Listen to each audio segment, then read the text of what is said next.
अस्सलाम वालेकुम नाज़रीन, उम्मीद है आप लोग बिल्कुल खैरियत से होंगे। आज का टॉपिक है कि अहमदी नजात इस वक्त कहाँ पर हैं। आज की वीडियो इसी बारे में है।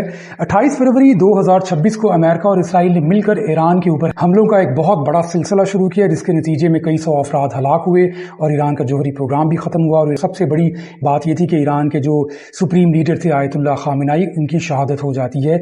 इसी हमले के दौरान 28 फरवरी के दिन ही सुबह 6:30 बजे ईरान के साबिक सदर अहमदी नजाद, जिनकी रिहाइश का तेहरान के शुमाल मशरकी इलाके करक में एक कुंज गली, एक क्लोज एंडेड गली जिसे आप लोग बंद गली कहते हैं, उसके अंदर वाक़या, उसके ऊपर भी इसराइली तैयारे हमला करते हैं। याद रखिएगा, ये हमला अमेरिका ने नहीं किया था, ये हमला इसराइली तैयारों ने किया था। इस हमले के नतीजे में ये खबर फैलती है कि अहमदी नजात का घर तबाह हो गया है और उनकी शहादत हो गई है। ये खबर ईरानी मीडिया पर भी चलती है और पूरी दुनिया के अंदर भी इस बात को एक नॉन कन्फर्म्ड न्यूज़ के तौर पर, क्योंकि ईरान की स्टेट ने इसको वेरीफाई नहीं किया था, पूरी दुनिया में फैल जाती है। पाकिस्तान में भी यही खबर फैलाई जाती है। असल में होता कुछ यूं है कि ईरान के सदर की रिहाइश का कुर्क के इस इलाके में, जिस गली के अंदर वाक़या है, वहां पर दो बिल्डिंग्स ईरानी सदर के पास हैं।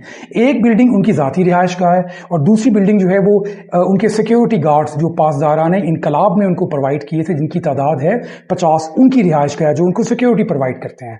ये हमला बहुत ही टेक्निकल तरीके से इंटेलिजेंस बेस्ड ऑपरेशन की फॉर्म में हुआ था और इस हमले के नतीजे में पासदारान इनकलाब के सिक्योरिटी गार्ड की बिल्डिंग के ऊपर अटैक किया गया, जिसके नतीजे में बहुत ज़्यादा सिक्योरिटी गार्ड्स जो 50 थे, उसमें से कोई 32 या 36, ये दो फिगर्स हैं, उनकी हलाकत हो जाती है, बाकी शदीद जख्मी हो जाते हैं। लेकिन हैरत अंगेज तौर पे ईरानी सदर अहमदी नजाद की जो रिहाइश का है, उसका बाल भी बीका नहीं होता। और उसी वक्त, ये हमला तकरीबन 6:30-7 बजे के करीब हुआ है, उसी वक्त वहां पर एक ब्लैक कलर की पूगो कार आती है और वो उसके अंदर से कुछ बंदे निकलते हैं बाहर, जिनके हाथों में असला है। वो अहमदी नजाद के घर में घुसते हैं, अहमदी नजाद को पकड़ते हैं, गाड़ी में डालते हैं और तेहरान के अंदर वाक़या एक खुफिया सेफ हाउस के अंदर ले जाते हैं। और खबर ये फैलती है हर जगह कि ईरानी साबिका सदर अहमदी नजाद हलाक हो जाते हैं, लेकिन ऐसा नहीं हुआ था। और कुछ दिनों के बाद अहमदी नजाद उस सेफ हाउस से बाहर निकल आते हैं। ये बुनियादी तौर पर एक ऑपरेशन था इसराइली इंटेलिजेंस का। इसराइली इंटेलिजेंस का ये प्लान था कि जब हम और अमेरिका मिलकर ईरान के ऊपर हमलों का इतना बड़ा सिलसिला शुरू करेंगे और ईरानी स्टेट के अपरेटस को ख़त्म कर देंगे, तो ईरान के अंदर ऑटोमेटिकली रिजीम चेंज हो जाएगी। It was a regime change operation. और इस रिजीम चेंज ऑपरेशन के लिए उन्होंने अहमदी नजाद को ऑन बोर्ड लिया हुआ था कि रिजीम चेंज होगी तो हम आपको ईरान का नेक्स्ट प्रेसिडेंट बनाएंगे विद ऑल एग्जेक्टिव पावर्स। याद रखिए, ईरान के सदर के पास एग्जेक्टिव पावर्स नहीं होती, ईरान के सुप्रीम लीडर आयतुल्लाह के पास एग्जेक्टिव पावर्स होती हैं। तो ये थी उनकी प्लानिंग। लेकिन जब बमबारी के पूरे ईरान के ऊपर, जो बमबारी का एक बहुत बड़ा सिलसिला है, उसके कई दिनों के बाद भी रिजीम चेंज के कोई आसार नमूदार नहीं हुए, तो अहमदी नजाद उस सेफ हाउस से निकलकर मंजर आम पर आ जाते हैं। अब यहाँ पर यह सवाल पैदा होता है कि क्या वो खुद अपनी मर्जी से उस सेफ हाउस से निकल कर आते हैं क्योंकि उनको एहसास हो जाता है कि रिजीम चेंज पॉसिबल नहीं है, या जो मोसाद के एजेंट्स जो वो उनको लेकर गए थे, उनको इस बात का एहसास होता है कि उनका जो प्लान है वो कामयाब नहीं होगा, लिहाजा बेहतर यही है कि अहमदी नजाद को छोड़ दिया जाए। अब यहाँ पर यह सवाल पैदा होता है कि इसराइली स्टेट के लिए अहमदी नजाद इतने क्यों इंपॉर्टेंट थे कि उनका इंतखाब किया गया। हालांकि दिलचस्प और हैरत अंगेज बात यह है कि 1979 से लेकर 2026 तक, ये 47 ईयर के पीरियड में अहमदी नजाद से ज्यादा पॉपुलर प्रेसिडेंट नहीं आया। और उनकी पॉपुलैरिटी किस बुनियाद पर थी? उनकी पॉपुलैरिटी इस बुनियाद पर थी कि वो बहुत ज्यादा हार्ड लाइनर थे इसराइल के कॉन्टेक्स्ट में, वो बहुत ज्यादा एंटी इसराइल थे। आप देखिए कि वो एक ऐसे आलमी लीडर थे, ज़ाहिर प्रेसिडेंट थे ईरान के, जिन्होंने कम से कम 4 दफा ऑफिशियल फोरम्स के ऊपर हॉलोकॉस्ट को डिनाई किया है। पहली दफा 2005 में 14 दिसंबर को उन्होंने हॉलोकॉस्ट को एक मिथ डिक्लेयर किया, जिसके बाद पूरी दुनिया में उनके खिलाफ आउटरेजियस रिएक्शन शुरू हो जाता है। दिसंबर 2006 में उन्होंने तेहरान में 2 दिन की एक इंटरनेशनल कॉन्फ्रेंस करवाई, जिसका नाम था हॉलोकॉस्ट रिविजनिस्ट। और इसका बुनियादी पर्पस ये था कि पूरी दुनिया से उन एक्सपर्ट्स को बुलाया जाए जो हॉलोकॉस्ट को मानते ही नहीं है, और उनको बुलाकर कहा जाए, देखें जी, इतने बड़े बड़े एक्सपर्ट्स, सोशियोलॉजी के, हिस्ट्री के, पॉलिटिकल साइंस के एक्सपर्ट्स हैं, इन्होंने कह दिया कि हॉलोकॉस्ट इस तरह से नहीं हुआ था जैसे वेस्टर्न मीडिया पोर्ट्रे करता है। फिर सितंबर 2007 में उन्होंने कोलंबिया यूनिवर्सिटी में एक लेक्चर देते हुए ये बात की कि हॉलोकॉस्ट के कुछ सर्टन एस्पेक्ट्स हैं, उनको भी देखा जाना चाहिए। ये भी एक बड़ी मोहतात अंदाज के अंदर उन्होंने बहुत बोल्ड स्टेटमेंट दी।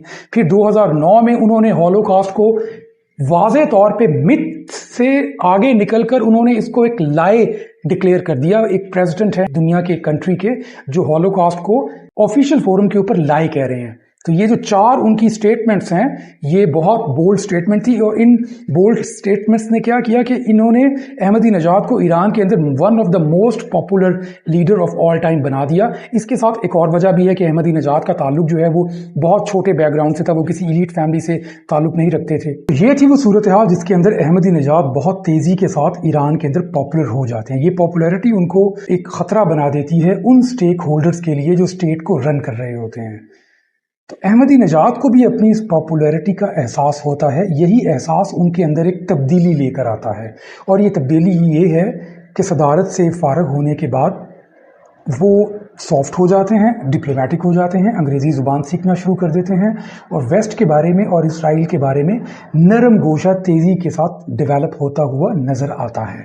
और ये पॉपुलैरिटी उनकी इतनी ज़्यादा हो जाती है कि ईरान की जो डीप स्टेट है, इस्टेब्लिशमेंट है, वो अहमदीनजाद को उनकी सदारत के ओहदे से फरागत के बाद 3 सदारती इलेक्शंस होते हैं, वो अहमदीनजाद को इलेक्शन लड़ने की इजाज़त ही नहीं देते, क्योंकि उनको भी इस बात का थ्रेट है कि अगर ये सदर बन जाएंगे तो ये अपनी पॉपुलैरिटी की वजह से एक बहुत स्ट्रॉन्ग सदर बन जाएंगे, और अपनी स्ट्रॉन्ग होने की वजह से ये आयतुल्लाह के निज़ाम को भी चैलेंज कर सकते हैं, और ये ईरान के अंदर कोई आइडियोलॉजिकल चेंज की तरफ भी मुमकिना तौर पर जा सकते हैं। ये बहुत बड़ा थ्रेट था ईरान के डीप स्टेट के लिए। अब इस तमाम सूरत हाल में जो इसराइल की सीक्रेट एजेंसी है मोसाद, वो इस तमाम सूरत हाल का बगौर जायज़ा ले रही है, क्योंकि ईरान उनके लिए एक बहुत बड़ा रीजनल थ्रेट है। तो ईरान के अंदर होने वाली हर बड़ी डोमेस्टिक तब्दीली के बारे में उनके पास बहुत डिटेल्ड वर्क्स होते हैं, डिटेल्ड स्टडीज़ होती हैं, जिनकी बुनियाद पर वो फैसला कर रहे होते हैं कि हमको ईरान की डोमेस्टिक सिचुएशन के अंदर किस तरह से इंटरफेयर करना है ताकि हम अपना फ़ायदा सिक्योर कर सकें। इस सूरत हाल में वो अहमदीनजाद को एक पोटेंशियल कैंडिडेट के तौर पर देखना शुरू कर देते हैं। वो उनसे राब्ता करते हैं, राब्तों का एक सिलसिला चलता है। अक्टूबर 2023 में अहमदीनजाद को ग्वाटेमाला में क्लाइमेट चेंज के ऊपर एक कॉन्फ्रेंस में इनवाइट किया जाता है।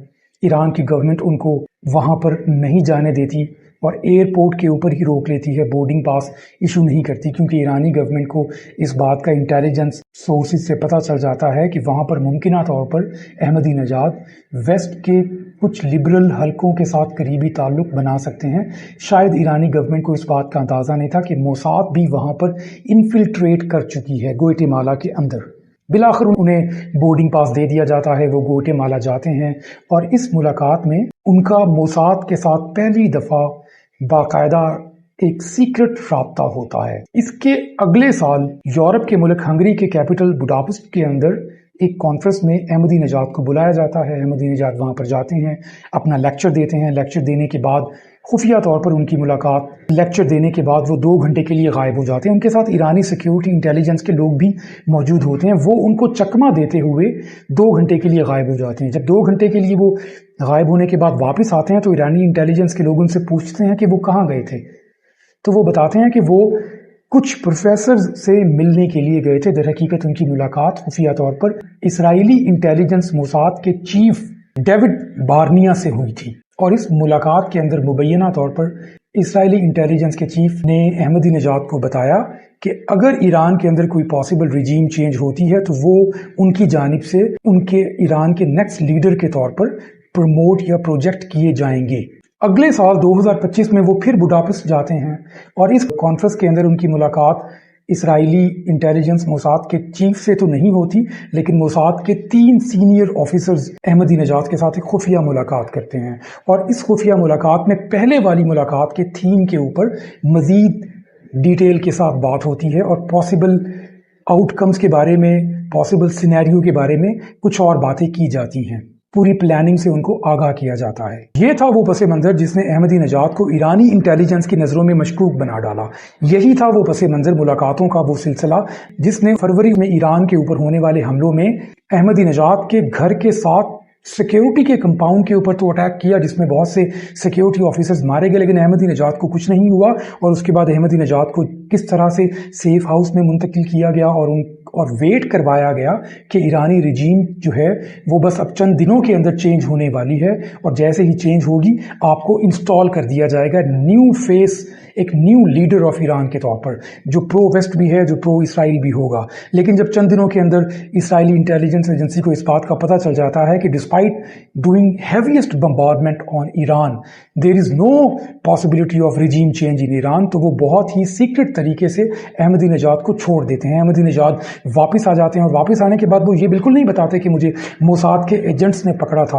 वो ये बताते हैं कि मैं एक जगह पर मौजूद था और उसके बाद मैं सेफ तरीके से वापस आ गया हूँ। इसके बाद आखिरी जो हिस्सा है वो ये है कि जब आयतुल्लाह खामनाई का नमाज जनाजा होता है, उस नमाज जनाजा में अहमदी नजाद को ख़ास तौर पर दिखाया जाता है, उनकी मीडिया प्रोजेक्शन की जाती है कि वो इस नमाज जनाजा के अंदर मौजूद हैं। इसका बुनियादी पर्पज़ ये होता है ईरानी हुकूमत का कि ईरानी हुकूमत दुनिया को ये दिखाना चाहती है कि अहमदी नजाद हमारे साथ हैं, वो हमारे लॉयल हैं, वो हमारी गवर्नमेंट के साथ हैं, और उनकी वफादारी आयतुल्लाह खामनाई के साथ थी और है। ये बुनियादी तौर पर ये पर्पस था कि वो ये मैसेज डिलीवर कर सके वेस्ट को और इसराइली सीक्रेट एजेंसी को कि उनकी कोई भी कॉन्स्पिरेसी कामयाब नहीं हो सकती। बहुत शुक्रिया नाज़रीन, उम्मीद है आपको आज की वीडियो काफ़ी इंटरेस्टिंग लगी होगी। अपने कमेंट्स जो हैं वो सेक्शन के अंदर ज़रूर डालते रहिए, और वीडियो पसंद आए तो लाइक कीजिए, सब्सक्राइब कीजिए। बहुत शुक्रिया, अल्लाह हाफिज़।